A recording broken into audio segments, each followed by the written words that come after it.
This is my short film review of Letters of Love, directed and written by Johan Wickholm, who also stars in the film as Peter, a character who kind of looks a bit like a Leonardo DiCaprio-esque, brooding protagonist.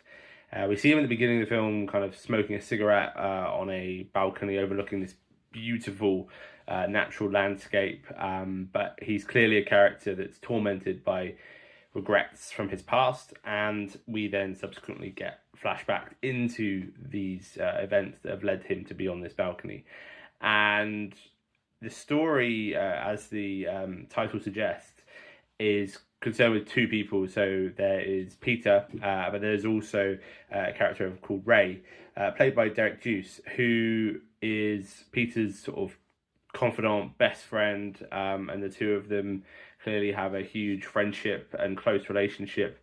But this gets tarnished once Peter becomes embroiled with drugs and selling drugs and working for some particularly shady characters. The film is telling that story of where their relationship goes, where the friendship goes, and how volatile it becomes due to the choices that Peter has made and the position that he's put Ray in.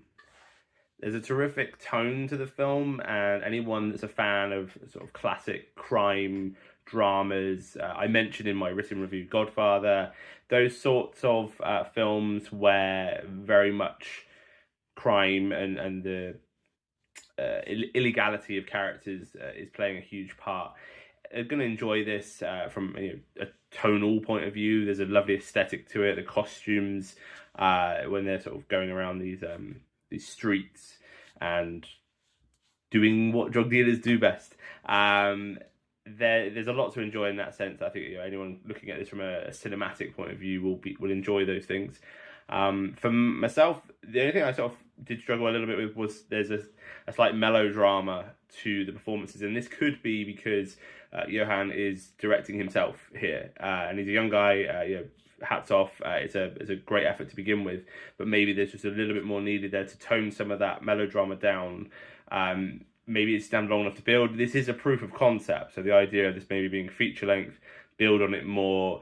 The emotional outbursts that come are a little too sort of thickly laid on. It's a bit much, and there is a certain degree of struggling with the dialogue and the communication of the tragedy.